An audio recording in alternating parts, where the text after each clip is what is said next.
Morning, CJ. Morning, Peter. Good morning, Amanda. Good morning, Peter. CJ, everybody knows you. You've been on before.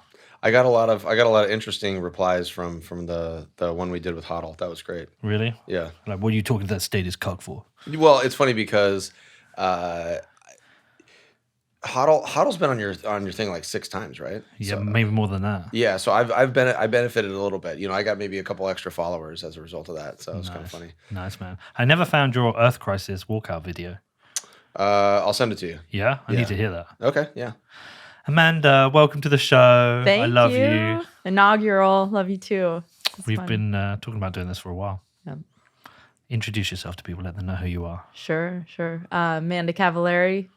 Grew up in Colorado, in case that's relevant. Worked quite a bit in healthcare and machine learning, then got into privacy because it was a little creepy what we were doing with some machine learning technology. Then through privacy, got into Bitcoin. That's how I'm here. So now live in Jackson, Wyoming. If anyone's a skier, let me know. You just doxed yourself. Come on. I know. careful, I this is did. Well, Bitcoin. it's already out there. So This Too is late. the biggest Bitcoin podcast in the world. You got to be careful. You're gonna have some I know. stalkers. That's all right. It's on the internet already. Come on. They'd figure it out.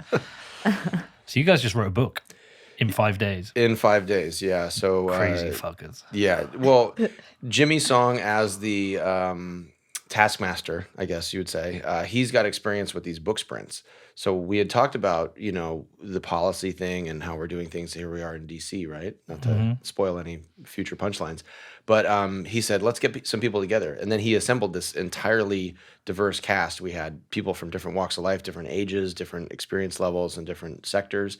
And we literally, cats and dogs, fought it out for 5 days, from Post-it notes on Monday night to a completed second draft on Saturday morning. That's insane. Like, how many hours a day were you doing? 12 to 14 hours a day. No, you were. He would Yeah, go maybe until 18 hours 4 a in the day. morning. Yeah, we were up. Friday night. Yeah, But you don't sleep. I don't sleep anyway, so it was great. It was perfect for me. Everyone's like, "Oh, are you guys not going to sleep?" And I'm like, "Welcome to my game, motherfuckers." You know what I mean? Yeah, it was great.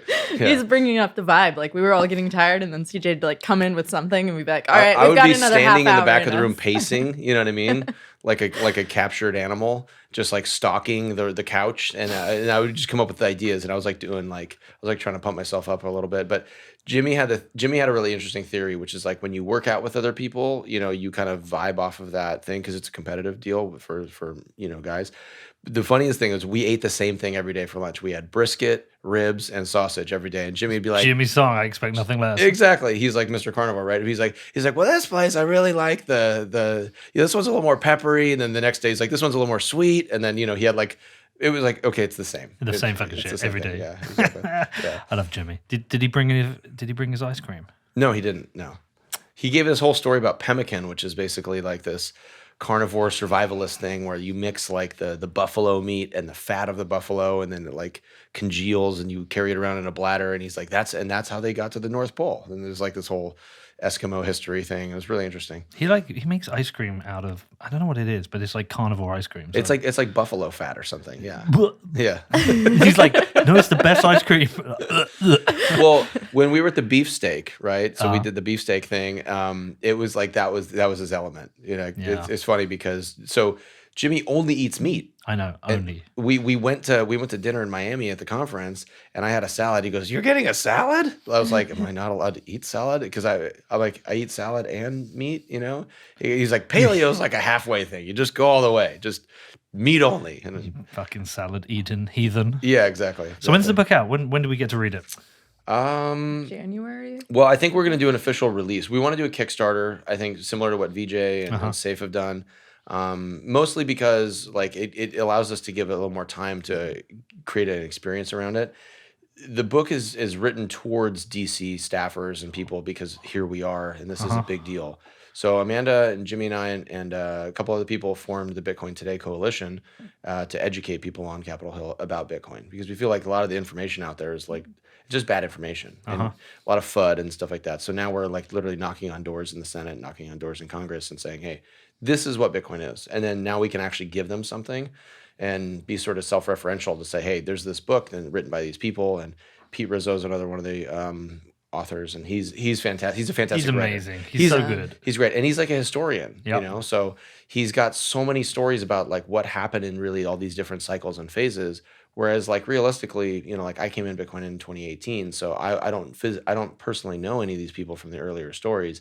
So I don't, you know, I wasn't there. I can read it, but a lot of us are just reading it through his lens as a journalist. Did he tell you why he's doing this historian thing? No, why? So when I interviewed him last time, he said he feels like in the future, you know, decades ahead, if Bitcoin does what we think it might do, he says he feels like we're going to owe the world an explanation because not everyone's going to be happy. There will be winners and losers from this. Yeah. Right. You know, people who are used to their benefits or social security are going to be like, what happened? Where did this all go? What happened? He feels like people are going to need an explanation. So he's trying to document everything that happened, the decisions that were made and why. And Right. I think that's like a noble Yeah. cause. Yeah. And him and I stayed up really late one night talking. I kind of kept him past his bedtime, like getting some of the stories. And one of the things that was really interesting was he said there's so many times that it could have gone wrong. Uh-huh. There's so many times that it could have bricked, and there's, you know, he's got a whole narrative. I'm not going to It spoil should not anything. have survived. But just like humanity, right? So there's these things to say that, like, how gnarly of a like statistical chance are we here for, right? How many other planets are there that could just theoretically sustain life? You know, so the people that have this, either whether it's a creationist or an evolutionary argument, like, okay, there was asteroids and volcanoes, and we have a molten core, and we have an ozone layer, and we have oxygen, and we have the oceans. Like, how many other places in the universe would theoretically have all of those things and be at a habitable like temperature zone or whatever? So Bitcoin is sort of like succeeded because it's had like libertarians, politicians, entrepreneurs, cypherpunks, coders, developers, open source, you know, so that you had a chance to like have these almost like competitions, though the best idea wins. So podcasters, yeah. Because listen, baseball players. Yeah, well, baseball players. But without having that information, that access to the information, someone like me that gets in 2017, 2018, can look back at all these things that were said, all these things that were written, and I can grok it really fast because if I want to binge watch Bitcoin, I can binge watch Bitcoin. You know, I can catch up and do my sort of initial block download with knowledge. Ooh, there you go. My initial block download. Amanda, we have a book title. We talked about this last night. Tell everyone the book title. Ooh, Bitcoin and the American Dream. Well, it's a very American idea, Bitcoin. I think it is, right? I agree. No offense. It's okay. I mean, like, everything America does. I mean, we're writing it to DC people, right? Right. So, yeah. Yeah, but it's like, everything America does is basically downstream from Great Britain, from the UK, where I'm from, because we basically invented America. Sure, pretty much. It was your idea to send all the colonists here, right? So yeah, we came here. Yeah, we created this what beautiful about the country. Dutch? There were some Dutch that showed up. You know, Where are they now? Where are they now? Where are they now? We created this country. Well, Vanderland, I guess he's kind of Dutch, right? Is he Dutch? We established this country. Little dispute over a tax on tea. You kick us out, and now look at the tax you're paying. Well, I think that's the thing, right? And now we're friends again. We're friends again. Yeah. Not with everyone. Yeah. Okay, so it's good timing because I was in DC anyway. I did an interesting interview yesterday with Matt Stoller, opposite Peter Van Valkenburg. Yep. Okay. It's originally meant to be Michael Casey. He got into a discussion with Matt Stoller about Bitcoin. And it was a great conversation because, Michael Casey couldn't make it, but Peter came with his brain dump of history. He's brilliant. He's just brilliant. And he's passionate too, right? He's like he gets fired up. So yeah, he gets very fired up. Matt Stoller believes Bitcoin should be banned. And I think we should talk to these people. I think, rather than have these people on and the YouTubers go, fuck this guy, I'm not going to make... Like, we should have these people on. We should understand their arguments. We can sharpen our tools. And we can also kind of help educate them. And it was a good session with him. And Peter had to leave early. And I got another 15 minutes with Matt at the end. And whilst he thinks Bitcoin should be banned, he definitely came around to some of the ideas. And he was totally sympathetic to the idea of why Bitcoin exists. His view is democracy is broken. We agreed on pretty much everything. Democracy is broken. He thinks the way to fix democracy is not by subverting the state with Bitcoin. My belief is you can make democracy stronger with Bitcoin. Agree. So I guess this is why you're working on the book. Is that like some people will be saying, why the fuck are you even talking to politicians? We're trying to get rid of these people. Right. And that's definitely been part of the narrative, is sort of the anarcho-capitalist thing to say, like, I'll just be in the woods. I'm going to do my thing. Don't touch me. And it was funny because one of the conversations we had internally with Annalise, who was one of the other authors, she was like, so what quality of life do you have if you're like, quote, living off the grid in some like, hovel in the woods to hide from the government? It's just like, that's not really a good future for somebody. And then so you're hyper wealthy because you have Bitcoin that's like, shot up in value or something like that. But then you're literally living in a wood shack with like Guns. in a Faraday cage. Like that's not a high quality life. So our thought process is, and there is a reality. Like our base level reality is that we have politicians, there's layers of politics, there's Senate staffers, there's senators, there's all these different people that have access to it. And I got in a sort of direct message, I don't want to say dispute, but it's sort of like a logical conversation with somebody recently. And I said, do you think it's going to be easier to hyper Bitcoinize and have the world adopt Bitcoin if we go out there and like door knock and get 2.5 billion people signed up as like a critical mass thing? Or can we get a critical like IQ thing by getting 400 or 500 of the right people in DC on the Bitcoin train? And it's like, you do the numbers on that, like run the numbers, right? It's easier for us to go to people like a Rand Paul or somebody like that and say, and like Lomas obviously has been a huge advocate for it. You take these people and you give them the tools to understand it, and then they see how it can benefit their state individually, then their state has a higher quality of life, and there's opportunities there economically that didn't exist before. It could be any industry. It could be any industry. It just happens to be that Bitcoin is right place, right time for so many people, and it benefits all these other things, And so we lay the book out in a sort of sequential order to say, who does it help? How does it help them? Main Street, disenfranchised people. How does it play on the global stage, and all these things. And we kind of go through all that and explain it, because it's like we have to answer the same questions all the time. People ask all these questions, and we have a chance to really kind of lay out like a chronological domino effect argument. And that's much easier to understand. So there's something in the book for everybody, progressives and, Republicans or conservatives and full-on libertarians. But it comes down to like, there is a political system in place, right? It exists. Like you're not going to have 30 cypherpunks overthrow that. And if you did, what would be the downstream effect? Because if America breaks up and balkanizes, like some people think is a great idea, then you just have the authoritarian states like Russia and China are just going to lick their chops and they're going to roll divide us. and conquer. Yeah, right? they would just roll us hard. On. So a united America really does make more sense. But if Bitcoin unites more of America, then that's our business case. Well, this was what Matt was saying yesterday, is that it's important to have a strong America. Whatever you think about America, it's very difficult to be the world's police and keep everybody happy. But a strong America is really important for the stability of the world, especially in the face of authoritarian states such as China and Russia, who have a very different view on the life or the way life should be lived. Mm-hmm. So a strong America is important, and support for Bitcoin, Bitcoin can play a role in that. Yeah, and that's why I think what you were saying earlier about Bitcoin and America going together, I think Bitcoin's one of the most American innovations that's, maybe even since the Constitution. It levels the playing field completely. It's ruled by rules, not rulers. And this is something we haven't had with big tech, with, the big banks for a long time. And I think it's been hurting Americans for quite a while. And so it's sort of this miraculous, innovation or movement, whatever you want to call it, that brings both sides together in a way that's never happened before. And so I think it really can be this glue that brings this divided country back together. And it's one person at a time. It's one orange pilling session at a time. So while there are 46 million Americans that own Bitcoin, we've basically crossed the chasm with the innovation bell curve, which is a good thing. So it means it's sticky here, right? Odds are it'll then go to the early majority and then late adopters. And then the Luddites, it'll just be like, no, we're never touching this. That's the Steve Blank book, Crossing the Chasm. Right, yeah. right. Yes. Yeah, and so we basically done that with the innovation bell curve with Bitcoin in the U.S. with American adults. And so now as we move into the early majority, sharing these stories of just how relevant it is. And that's why, the book, probably every chapter doesn't speak to every person. I think there are going to be some chapters that resonate more with others. We go into mining and how that will revitalize the Rust Belt. That's a big deal, and how it is innovating the energy industry, right? So whether it's like IP that's created through immersion cooling, or it's helping us build and incentivize the build out of nuclear energy, frankly.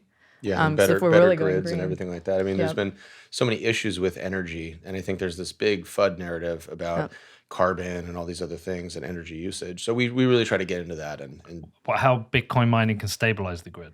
absolutely. I mean, What's the grid? Is it Austin or Texas? Is Eckhart? ERCOT. ERCOT. Yeah. Yeah, there's a lot of talk about how Bitcoin mining will be able to stabilize the grid there because obviously it went under a lot of strain and pressure. Was it just last year? Yeah. So the freeze, yeah. so if everybody imagines that the grid is kind of like a hotel, right? And you need a certain or Another hotel metaphor. a condo building. Okay, there you go. And so if that condo building is empty, it doesn't mean the building is any less expensive to operate. You still need elevators and doormen and security and trash guys and all that stuff.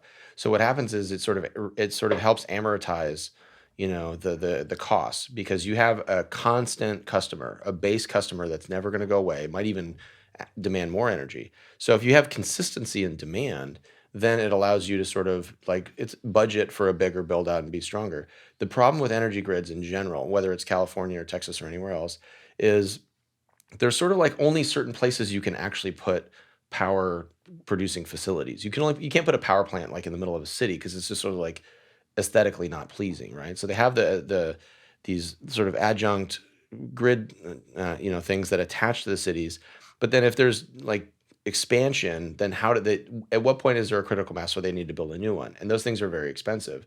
Who's incentivized to spend the $1 billion on a new power plant? So if Bitcoin is like taking a certain amount of megawatts or gigawatts or whatever, like across the state, then it allows them to sort of like play it around a little bit, because you're creating such a density in that one spot, or maybe in a region where it's like a mining area. And what we're seeing in Texas specifically is that people are using the natural gas production from oil to like mitigate flaring, which is environmentally pretty unfriendly. So they're taking the CH4 methane and they're sort of digesting that into CO2, which is a lot more stable, through an engine, just like a car. And because it runs through an engine, the way it burns, it's cleaner. And so you're taking something that was just completely waste, and now there's people that are taking that sort of methodology and they're running it off pig poop and cow poop and stuff like that, literally. And they're taking products kind of like what the ag industry does, where they're always looking to innovate, so there's less and less waste. You want to use the bones for this and the skin for this, and like using that kind of animal analogy again. And it allows for the grid to be like built into, because you have people that are saying, hey, give me 10 years of energy. And if you have a house, you're on a month-to-month contract effectively. Whereas a Bitcoin mine, like what Riot's doing in Texas, they're spending crazy amounts of money to build a 200 megawatt facility or whatever it is. So that's a big consistent thing. And it's also taking over for places that are like depleted factories, or like Rust Belt effectively, which is a factory was booming at one point and a city was booming as a result. Everyone's gone. The industry's gone. And what are you going to put there? You're not going to like build condos in the middle of nowhere. Like you're not going to put a sports team in the middle of nowhere. You're not going to build a mall in the middle of nowhere. There's nowhere, and these people don't have any revenue. So now they have revenue, and there's this whole kind of cycle that where you're building in a grassroots way from the bottom up. Yeah. Amazing. I just want to go back a step. Amanda, you talked about ruled by rules, not rulers. So do you see a lot of similarities between consensus rules and the Constitution? I mean, it was written with a group of individuals, right? It wasn't written in one person's mind. So to get to that point, it took a lot of collaboration and work. And after this experience, I have a lot more respect for the process of writing the Constitution, right? I think it's, it's an incredibly challenging task to please everyone. You just can't sometimes. But the way that the Constitution turned out was incredible. In the Bill of Rights, it covered so much with so few words, frankly. It's a lot like the white paper. The white right? paper, 9 pages. Yep. That's my brother's. Yeah. My brother works with me now. Okay. And we've gone through a very slow process of orange pilling him. He's historically a bit of a lefty. He'd be pissed off if I say that, but he is. And he's definitely come to the center. But he keeps coming back to me saying, he said, I still can't get my head around the fact that the entire global financial system is being essentially rebuilt on a plan that was 9 pages, of which one is citations. Right. Like 9 pages to decide this. It's pretty miraculous. I mean, we look at, for example, this infrastructure bill from the summer, 2,702 pages, right? So it's like 9 pages, almost 3,000 pages. It's a very big difference. And And I think, that's what makes it so elegant, was that it was able to do that. That brain or group of brains is incredible. But what's really weird though is like through the writing process, you develop a vocabulary that's more evocative. So you're able to use to trim things. So if I use the word blizzard, right, it implies cold, snow, potentially whiteout conditions, maybe dangerous, hazardous. Like there's all these things. So if you say an avalanche, right, then everybody has these strong words that they understand. The problem with a lot of these bills is they use such plain language that in a way they have to say 10 or 20 words to get the point across, to just so when you have this time or these other people to shape the words and condense it, then you can make better points, more concise, more direct. And you might say something in 6 words or 8 words that might usually require 40 or 100. And I think that's where you get into the sort of the picture is worth 1,000 words thing. And one of the reasons why Bitcoin is so strong, I think, is honestly because of memes. Because it's like if a picture is worth 1,000 words, a meme's worth 10,000. Because it brings in cultural, social, humor, like all these other things at the same time. So there's all this information. And we're using that to our advantage as we're communicating with each other worldwide. And I think the memes and that type of stuff actually helps Bitcoin adoption a lot of ways, because it keeps solidifying things. You don't have to. I mean, you don't have, like our book, I think we did a word count on the first draft and it was like 14 or 15,000 words, and like that's cool, right? But then we're like, okay, can we shrink that down? Like how big does the book actually have to be valuable to the people, to our audience? And those types of questions, you have to answer in mass, where there's 8 of us, right? So we had to sort of shape that whole thing. And that was really interesting because I've never really thought about it like that before. But it's you can never be too clear when you're writing. You can never be too clear when you're trying to make a point. And for me, it's not really as much of an emotional argument. It's more of a logical argument, like dominoes, like this happens, that happens, that happens. And but some people don't connect with that. Some people do need an emotional component. They need that motivating, like we were joking, we're like, we want people to read it at the conclusion to go, amen. You know what I mean? And we had some people that were able to sort of create that with their words, and it was really interesting to see that. And who are you trying to get the book in the hands of? Is it staffers? Yeah. Staffers, senators, congresspeople, governors, anybody that has governmental ambitions, I would say, But it's more likely a staffer is going to get hold of the book, read it, and talk to the people they work with, less so than maybe Most a senator likely. pick it up. Sort of manage from the way up. Maybe a from senator could, right? Could, I yeah, think of at the course. state level, it'll be more the representatives and senators, we hope, right? That will read it directly or listen to the audiobook directly. Yeah, I mean, the game theory of it's getting super interesting. Niraj mentioned yesterday a lot of the staffers probably own, let's just say, crypto broadly. But Sure, and if they're owning crypto, they're probably protective of Bitcoin as well. But a lot of them will be owning Bitcoin.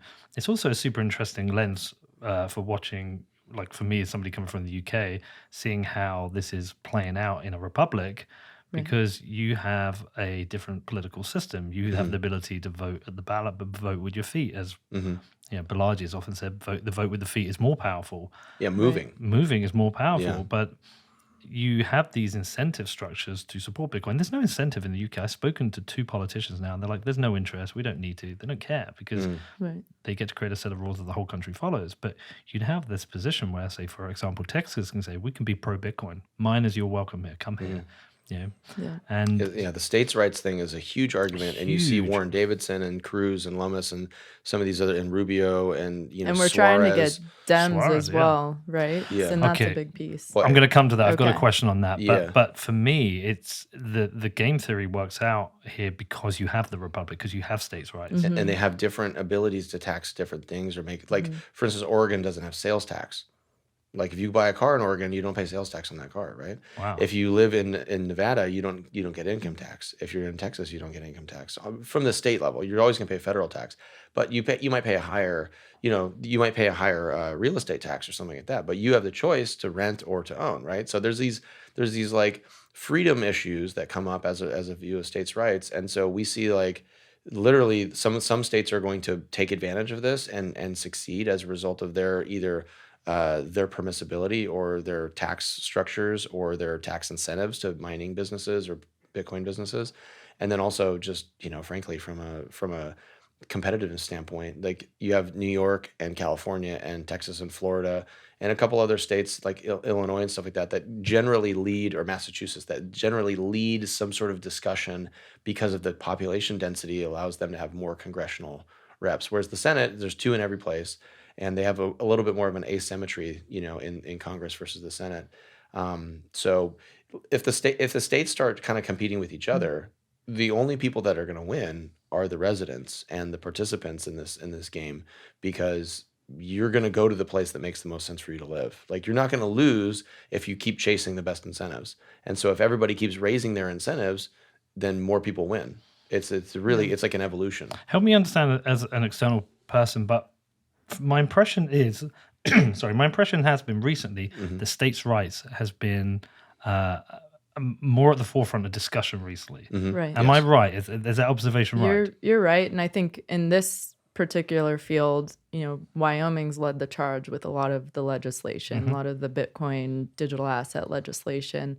And that has caused, many more companies to at least register there. And that's part of why I moved there, for example, a few years ago. And so we're starting to see it in that. But I think what it accelerated the states' rights and even county rights, COVID, frankly, with restrictions and how folks were working around, COVID mandates with masks and everything. So we've seen a lot of people in Wyoming, for example, moving from coastal states because they want the space, they want freedom, frankly, to be able to not have to show a card going into a restaurant. And I think that's the interesting part about America. You can choose, right? Do you want it, or do you want, and you can, what you were saying, move with your feet. So there's been a mass exodus from, these states, not just around COVID, but also around, how much is their state focusing on economic development and industries that they're passionate about. So technology or energy or whatever they're into, people are able to move. And now that especially we can work remotely, why would you live in San Francisco and pay crazy amounts of rent and just have a ceiling placed on your income? Right, Yeah, exactly. Well, you have people shitting on your doorstep, and I mean, I just cannot get my head around all these videos of groups of kids just going into stores and ransacking them. Yeah, and that's been a big problem. And like in LA a couple days ago, well, I mean, this is like, I guess we'll say in December, right? There was a group of 14 people arrested in Los Angeles for doing smash and grab stuff, and they were released, most of them with no bail, the next day. So there's no disincentives there, and there's a problem where you have a state like California that's got 40+ million people, tons of revenue, tons of taxation, highest taxes, highest energy costs in the country. So it's like, what's the real incentive to stay there?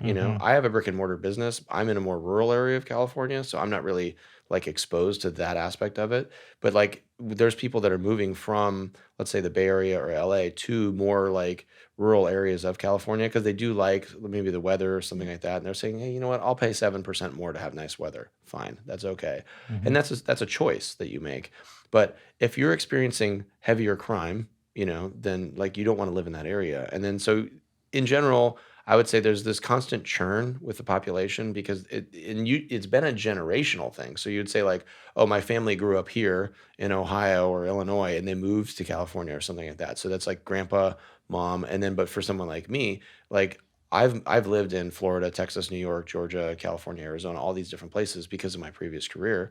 And, now it's like I'm looking at it again because of Bitcoin to say, well, if I'm going to be a Bitcoin person, where's the best place for me to be a Bitcoiner?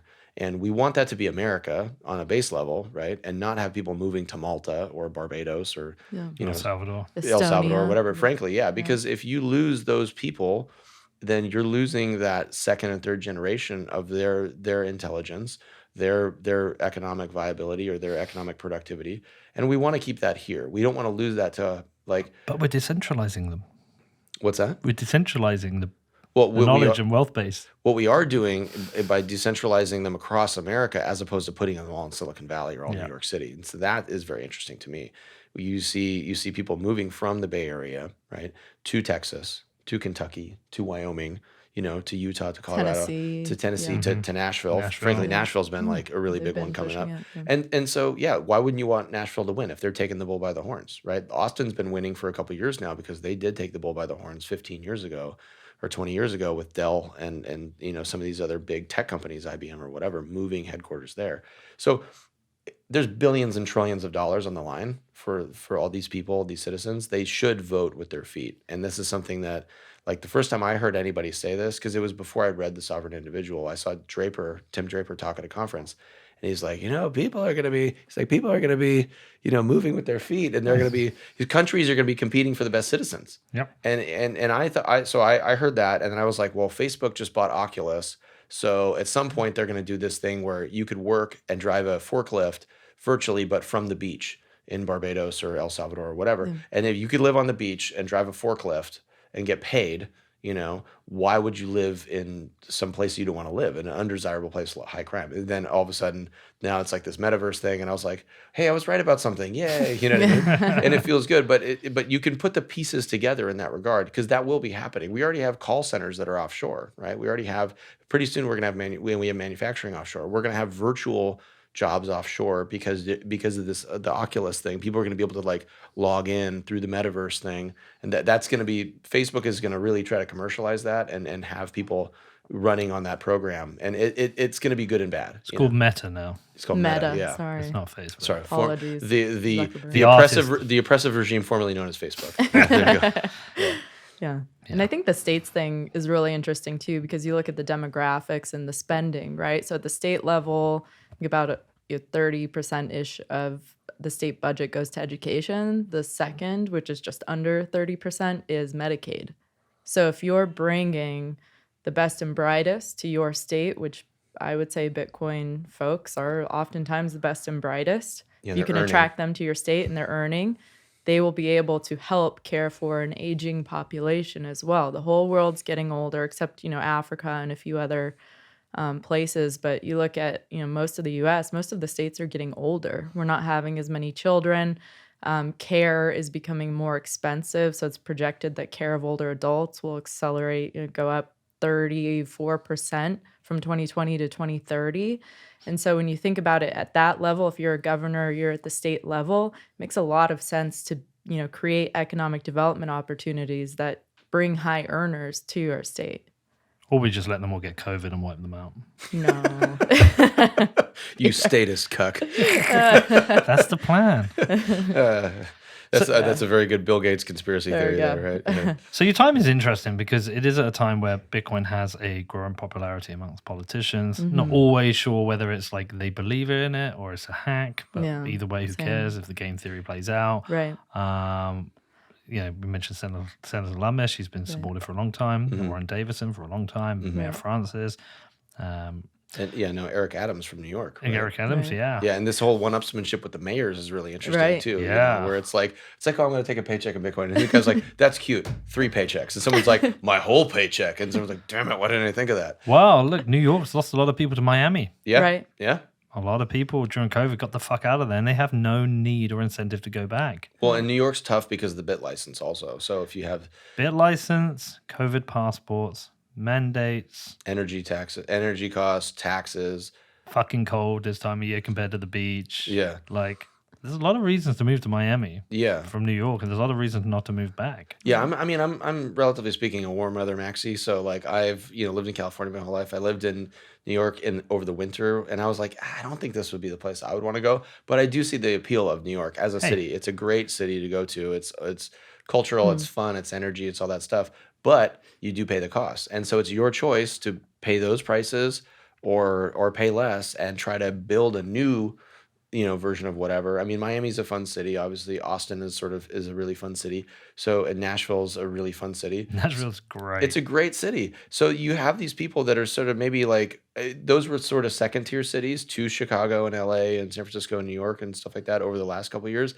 But as with anything else, you see this evolution as the population ages or the regulations change.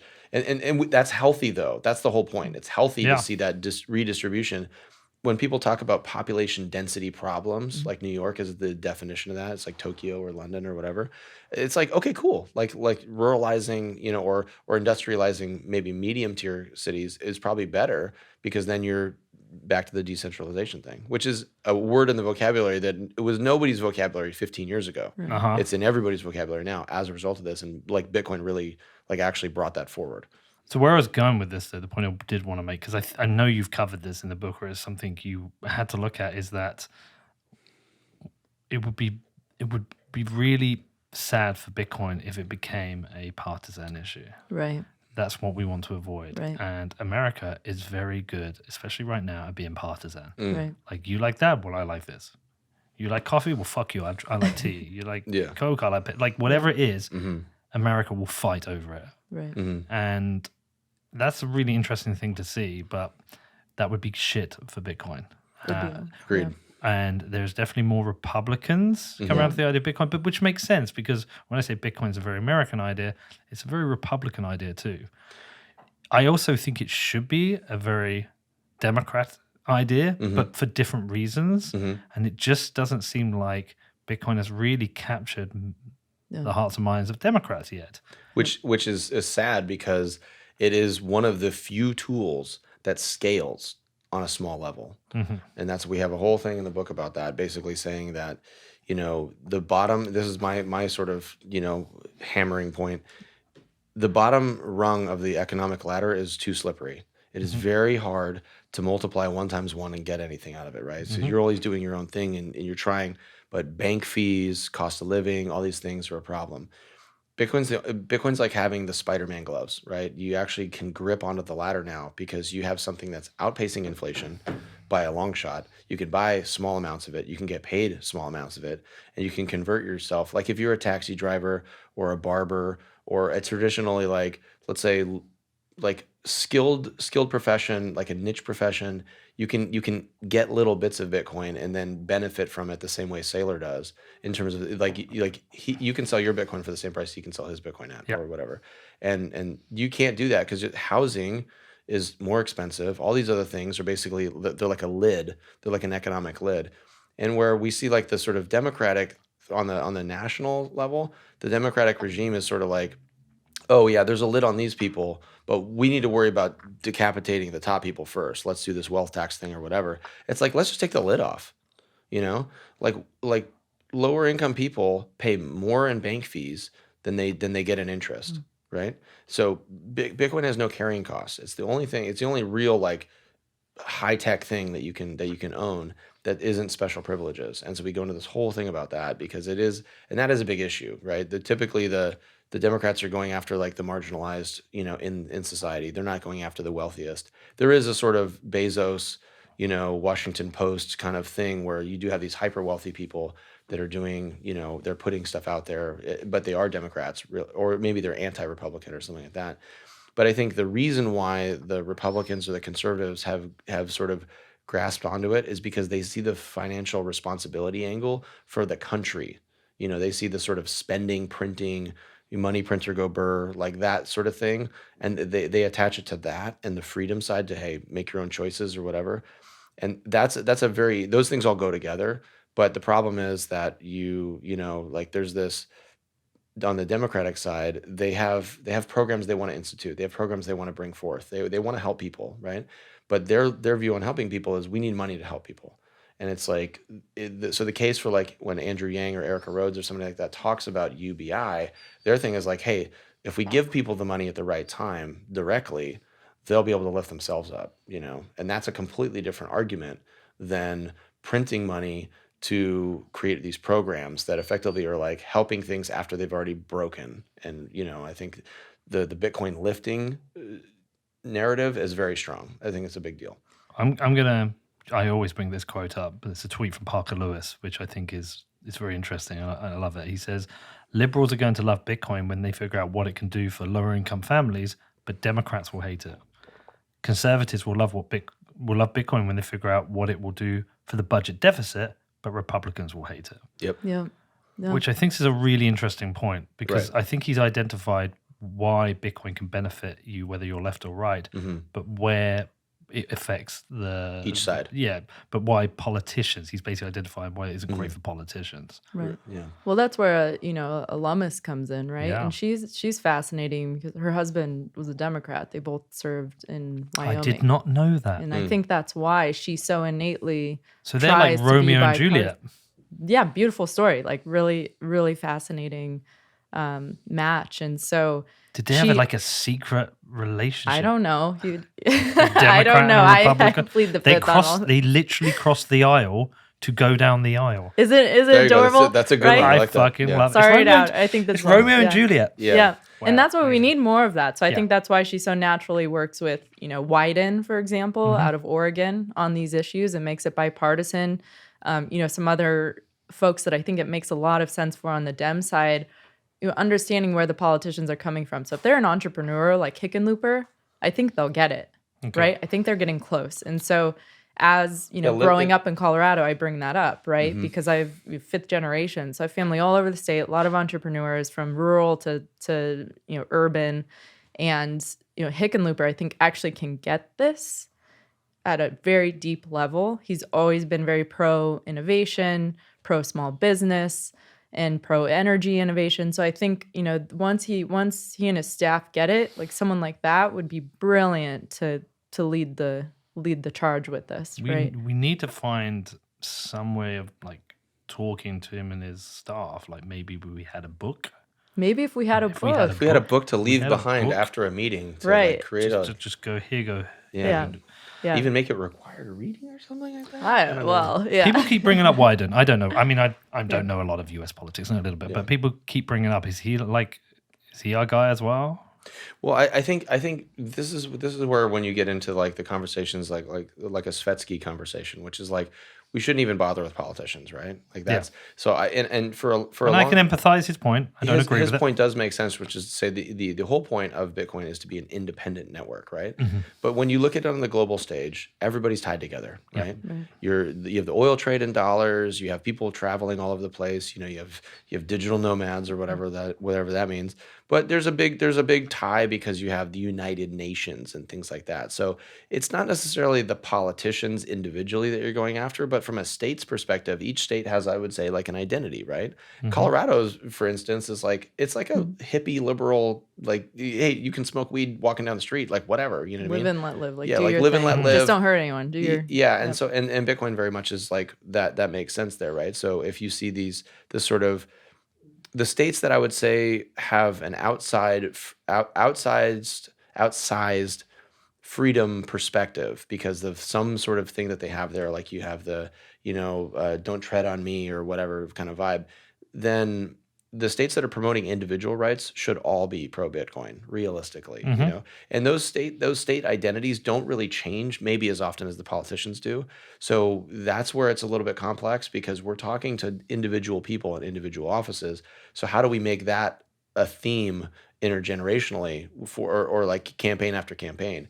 And that's where we really do see this as like a long-term, low-time preference deal. Because you can't, like whether it's Wyden or Lummis or any of these other people, you don't want to really pin your hopes on one person because, things happen, right? And people decide to walk away. Some of the people that are pro-crypto in Congress, for instance, they're younger staffers, but those are younger congressmen. But those people could get unelected. They could get bounced by somebody else. And you have people like Erica Rhodes, for instance, going after like Brad Sherman, who's like super anti-Bitcoin. So of course, all the Bitcoiners are like, Erica's the best, and she's great, and she's awesome. But she's not a career politician, right? She's a school teacher, a STEM educator, and stuff like that. So her like progressive thing is something that we can kind of model to say, hey, if this is successful and she's mobilizing people as a result of this, then like who else around the country is looking at it this way? And so the game theory back to that, where you have the mayors, right? It's jurisdictional competition, and that breeds further competition because at some point there will be politicians that graft onto it to say, oh, we're pro Bitcoin, because they're going to do the math and say, oh, we have 1 million Bitcoiners in the state and I want to win, so I want them on my side. And the question is Bitcoin a big enough issue for those people to cross the aisle if they're traditionally voting for D or R or I or L or whatever, or Forward Party or something like that? Are those people going to vote for the guy that basically puts his flag into Bitcoin first or whatever?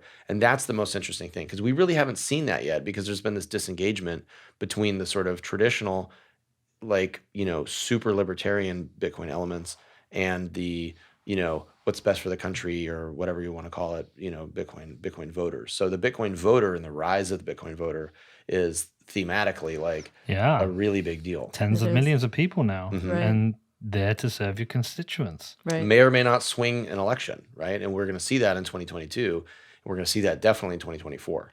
How so? Well, okay, Bitcoin adoption increases over time. people get it, they send to orange pill other people. Like with COVID, there was like this commentary early on. What's the R factor? Like how many people are you infecting? Like Bitcoin's R factor is like 15, 20, like on average, right? I don't think there's anybody that goes to work, has their Bitcoin, and shuts up about it. Yep. Right? Right. It's like, how do you know someone's a vegan? Like they're going to tell you, right? Like Bitcoin people, like even though it's maybe bad OPSEC, like they're going to explain. The same. Yeah. It's the You're proud of it. How could you not be proud to be a Bitcoiner if you're early, right? Like it's a big deal. it's vegan, CrossFit, and Bitcoin. And if you've got all three, Oh, you're a dick. You're an you're annoying insufferable. dick. You're insufferable. You're the worst person to sit next to on a plane for sure. I think you have to trade one out. I traded out vegan for Bitcoin. Yeah, There we go. Fuck that stuff. One of the interesting parts of the conversation I had with Matt Stoller yesterday, not that I wanted to trap him, but his main focus of work is monopoly. And he's like, explained that to me. He said, well, I'm just anti-monopolies. I think they are a threat to human liberty. I was like, okay, but what about the monopoly on issuance of currency? Yeah. And I think, I think America is land of the free, land of liberty, but does have that monopoly on issuance like every other country does. But Sure. again, it feels like a very American idea to break that monopoly on money. Yeah. And you have effectively right now one person or two people or three people that really do control the lever. And they can either speed it up, slow it down. And that's a lot of power and responsibility. Just look at it like we take a step way back.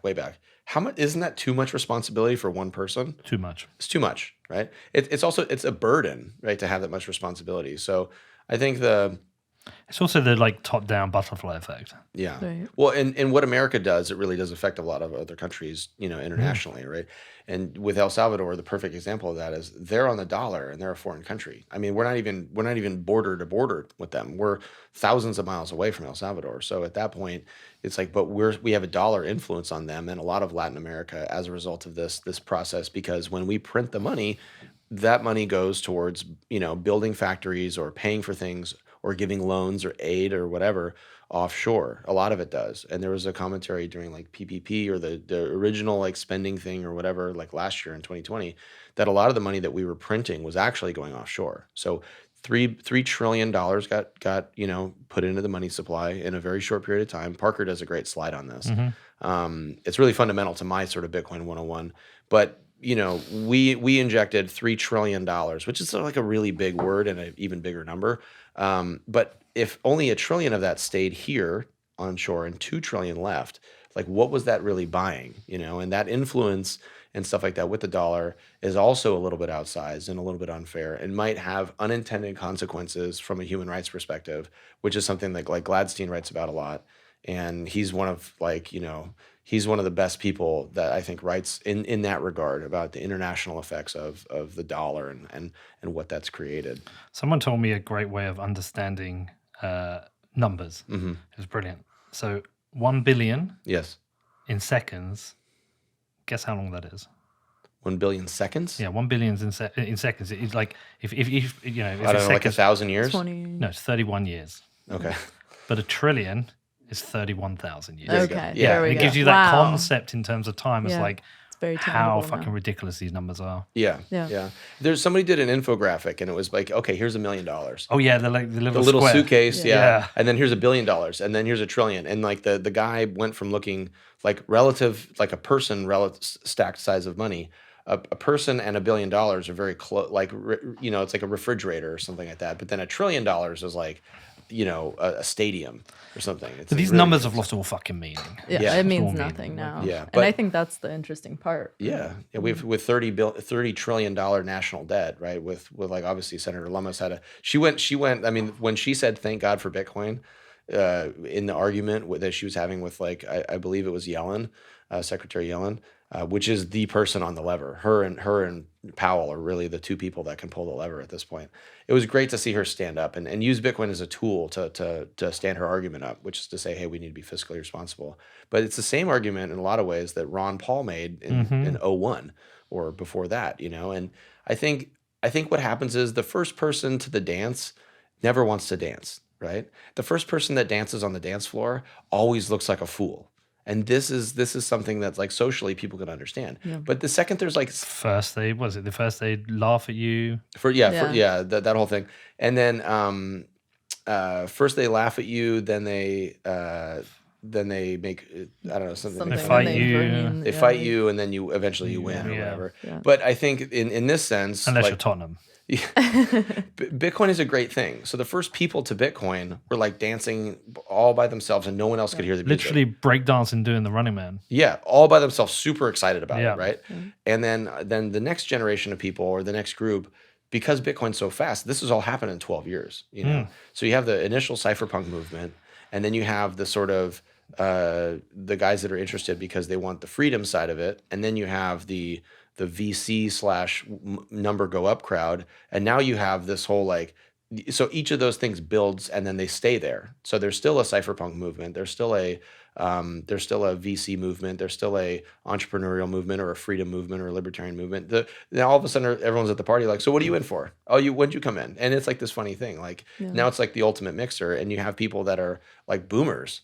You know, the boomer crowd getting into Bitcoin is sort of hilarious because it's like you think of like an Adam Back or somebody like that, the cryptographer guy, and then you have this like boomer business owner dude. It's like, hey, you're that Adam Back guy. I read about you. You know what I mean?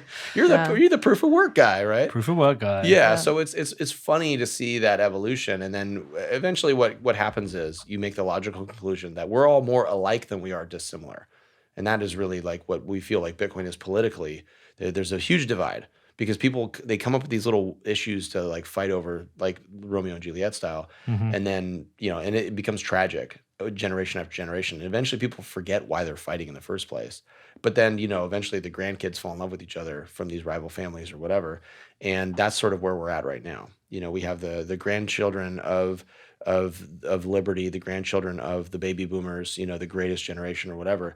Those people are all now active, right? We're coming into our own financially, where our businesses now have excess cash. We have a choice. Do I want to buy? Do I want to risk this? Do I want to risk that? And we see Bitcoin as a better risk, because of the asymmetry, and we see inflation as a reality. Costs have gone up. So what are you going to do if your savings are melting? Like you don't have that many choices, especially if you're lower income.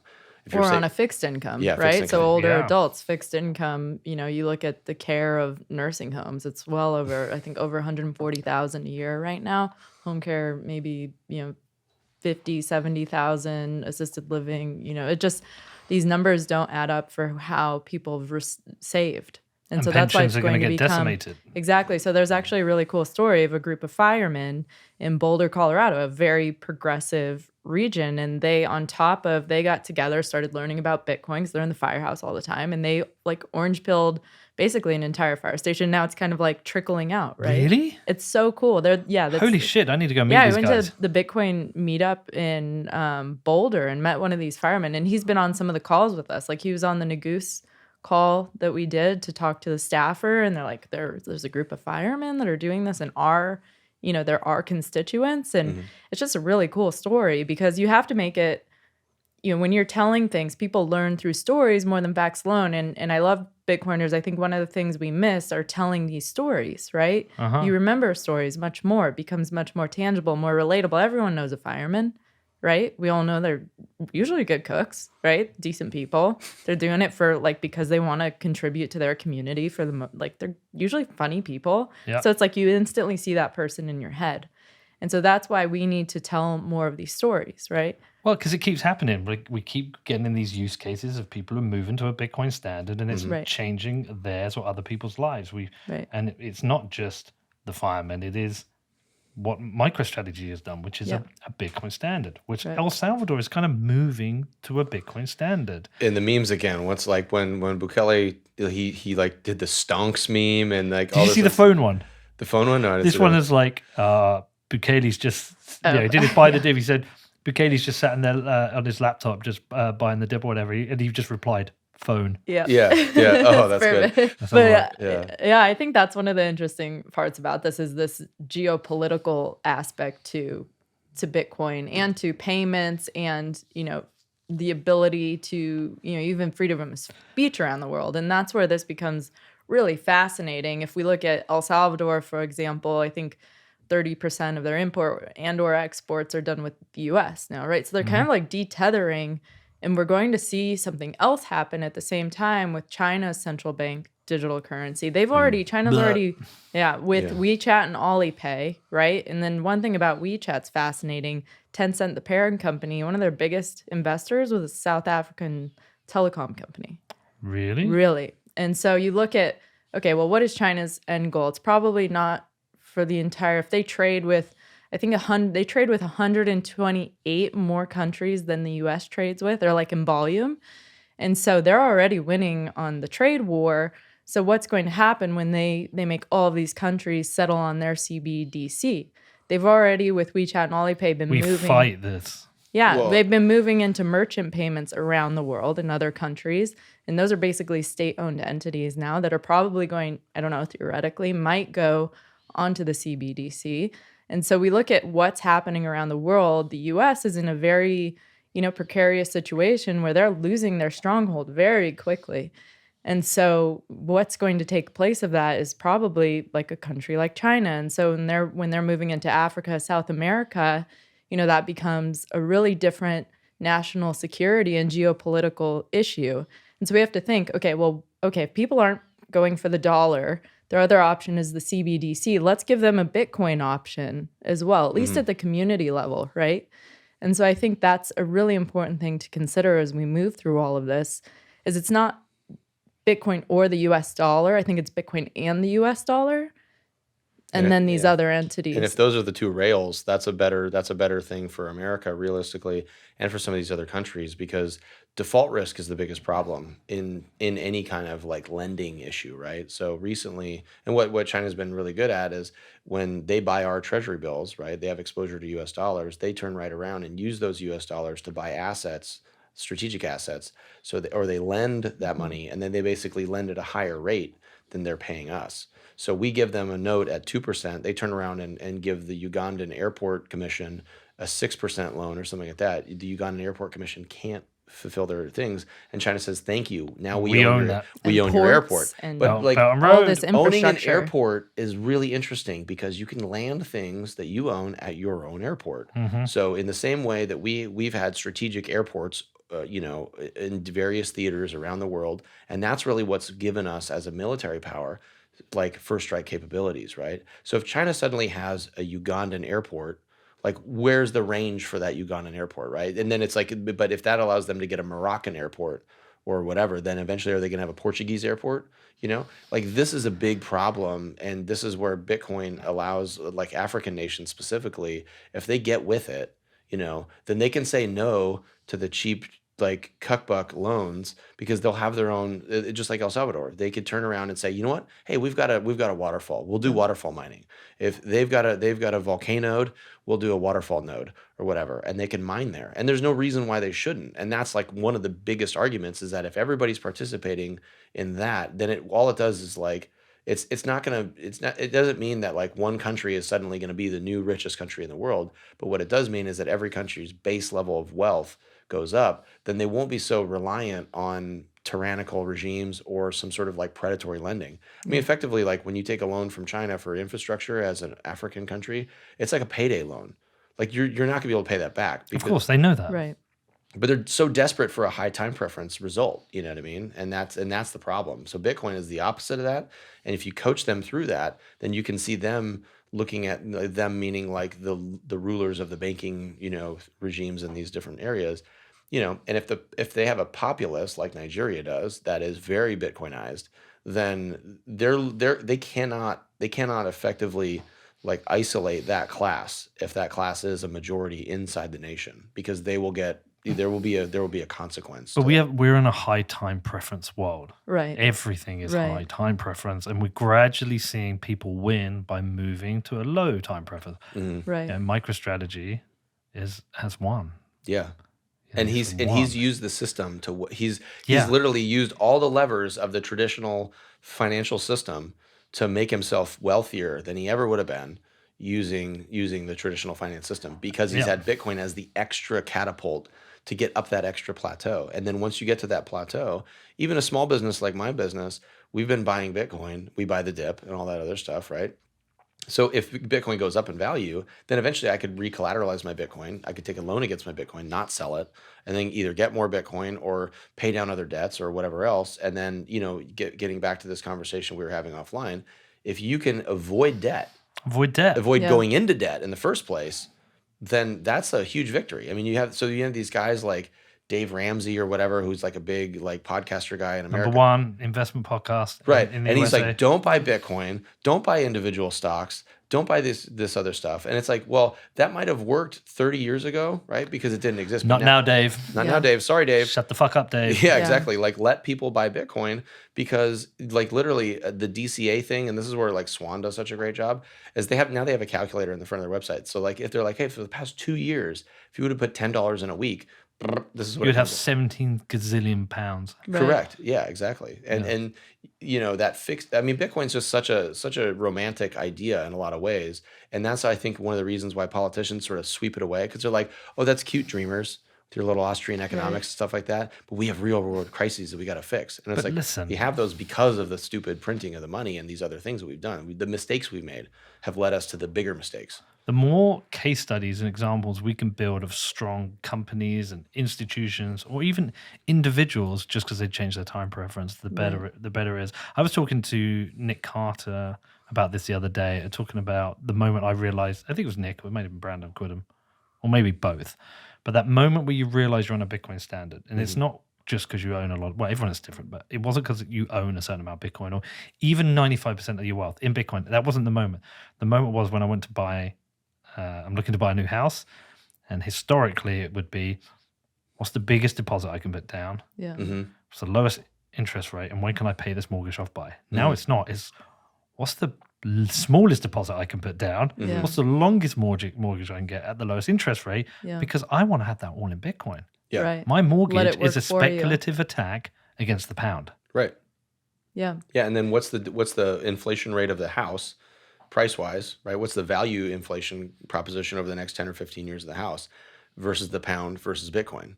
So you really have three elements now dictating every decision you make. Yeah. Every purchase decision is, what does it cost me today in Bitcoin? What's that gonna cost me in the future? And then what's the good gonna cost me in the future in pounds? What's the good gonna cost me in Bitcoin? What's the purchase going to cost me in Bitcoin? Opportunity cost. And so you're educating people, which is, let's see, that's the firmest, strongest word that everybody can agree on. The more educated the populace is, the better decisions they're going to make. Mm-hmm. Because you start to make more logical decisions instead of desperate decisions, right? And when people are desperate, they make terrible decisions. Right. They make terrible decisions when they're desperate. And so when you have this other element that allows you to slow down, right? Low time preference. Take a better look at things and have a more cohesive worldview as a result of like the fact that you're not in such a panic because you're like, okay, Right. I've been buying Bitcoin for however many years or whatever. Because 5 years from now, the people that got in this year, even if they got in at 50 grand, they'll be sitting a lot prettier. They'll have done their tour of service, tour of duty. There you go. Exactly. You You become much harder. Yeah. You get your battle wounds. Yeah, and that's hard to relate to people though that are new to it. But like when people have been in it for like even I'd say 3 to 6 months and they've seen that volatility ride around and they've sort of like, okay, I'm just accepting this. Then they're able to get through it. Well, it's a tough sell to say, just give it 4 years. You'll get it. Yeah. It's like, what do you mean 4 years? What That's the why fuck? I think of like, Bitcoin as a savings technology for early people, right? Like you're okay, fine, you keep cash in a savings account. Well, that's not doing anything for you. So at least like you take a percentage of that savings or all of that savings if you're feeling, if you're brave and you don't have, same responsibilities as maybe others, you have a higher risk tolerance, and maybe think about putting that into Bitcoin. And so it's like thinking of first, I think savings, and then once you get it, and I think you start getting it, I think pain is a big teacher. So these ups and downs, right? If you can stomach that and you can ride the waves, it pays off in the end. But humans don't generally learn without pain in some way. And so I think that's the interesting part about this. A lot, so many Americans are in so much pain right now, right? I think the cost of things are going up. Their kids, it's been tough schooling kids at home for a year. You've lost probably older relatives. Someone's passed away in your family. There's been a lot of emotional like real pain. And so if you can transfer that into something that's, you're part of something bigger than yourself as well, I think that's why we get so excited about this, because we're like, this is so much bigger than just you. It's like when I go hiking in the mountains, it's like, it's a very humbling experience. You're up there. If a storm comes in, you get struck by lightning, that's it, right? So it's like, you're gone, right? Bye-bye. Well, yeah, maybe, or you have superpowers. I don't know. Yeah. So Jury's out. Jury's out. Maybe you've been struck by lightning. That's why I don't sleep. Yeah, I know. Yeah. But it is cool, and I think like the quote is, I believe, "Come to get rich, stay for the revolution." Yeah. Right. Came for the gain, stay for the revolution. Yeah, exactly. And I think for once you've been in it long enough, then you've met your critical mass of Bitcoin people in their social network, and then those freedom narratives start to go around a lot more. When you're not, and equality, right? Yeah, like the yeah. leveling of the playing field, the stories that we were hearing from, people that don't look like me, frankly, that we were writing this book with. Like some of the stories that they're getting are totally different from the stories I'm getting, right? So your communities are so different. And just the way that it empowers people. And like we went over everything from, people of color to domestic violence. Like we touched a lot of these issues that are very like, it was hard, helping to edit or write some of these things, because it's like, oh, this is heavy. And it is heavy, and it actually is a really useful tool for people. And like, why wouldn't you want people to know how to use these things to their benefit, especially if they're in a, they were born into a situation or they found themselves in a situation that's much less than the American dream. Well, we need to get this book out in front of a lot of people. Not let the politicians fuck this up for us, because they are the threat. They are a threat, and I think their ambition is the threat, right? That's the issue. Yeah. So it's on both sides of the coin, because you have someone that can maybe bastardize it by taking it the wrong way. Then you have other people that want to oppress it outright, because it limits their ability to oppress. And fuck you, Brad Sherman. Yeah. At the same time, you have these staffers that are trying to make a name for themselves. And they're, I think most staffers don't move here because they want to make the country a worse place, right? They have ideals and beliefs, and they're here to add value in their way. And They're so when cute and naive. I know. And when you give them the tools to be able to do that, and you can speak their language and help them have these stories or these talking points or these numbers and really like put their head around it, it enables them to communicate it in a different way where maybe they didn't have this little tool set before. And, I think if it were easy, someone else would have done it. So I fully expect some people not to like this book and be upset about it, but it needs to be done. And I hope it motivates people that aren't happy with it to write other books. Like, keep going. This was because we were coming to DC and getting asked these questions nonstop. And so we're trying to address the biggest FUD issues, the biggest misconceptions. And so there's a real reason why we wrote the chapters the way we did, and definitely won't resonate. Not every chapter is going to resonate with everyone, and not everyone's going to resonate with like domestic abuse, for example. But some people might, and they'll be like, oh my God, I never thought of that, right? And so that's the point. There's a little bit of something for everyone, we hope, and definitely looking forward to getting it out in the world and seeing what happens. And I really hope that not just, we in DC make an impact with this, but also at the state level and maybe even the international level, especially these developing countries where maybe the CBDC is coming in, right? Like that's a big deal too. Okay, so listen, if people want to get this, how are they going to be able to get it? Have you got somewhere they can register yet? Yeah, so what we're going to do is we're going to do a Kickstarter, right? And then we're going to have some packages and stuff like that, whether it's like the Bitcoin conference or our book release party and some experiences tied to that. I think you're going to do the Metallica concert. Is that right? No, I'm just kidding. So there's some ideas around that. We haven't fully developed that because we were just focused on the book. But we do have a Twitter account. I guess it's BTC_coalition, right? And that's sort of that's where Amanda, Jimmy, and I work as the sort of nonprofit to educate the politicians. We do, our website is live now. I should be live. Yeah, I think it's BitcoinTodayCoalition.org. Well, everyone knows CJ. He's been on before. But Amanda, if people want to follow you, also, where do they find you?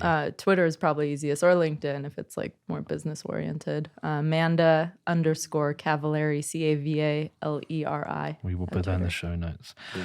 Thanks for coming on, Amanda. Thanks. It's great to have you here. Good to see you. Good to see you, CJ. I got to head to New York. Okay, maybe I'll see you up there. Yeah, in a few days. I love you both. Keep Orange peel some New Yorkers, man. They're tough. Yeah, they need it. They do. They do with those rising rent costs. Well, yeah. Probably have to show them my vaccine passport first. Yeah. Can I talk to you about Bitcoin? Where's your passport? Yeah. Right. Well, the world's a very connected place, right? And if Bitcoin connects more of the world, more people benefit. So whether that's New York or Jamaica or whatever, it doesn't matter. I mean, hopefully this creates, like Amanda said, some pain and some friction and some resistance and some reaction. That's it. Well, let's do it. Let's do it. Ladies, love you both. See ya.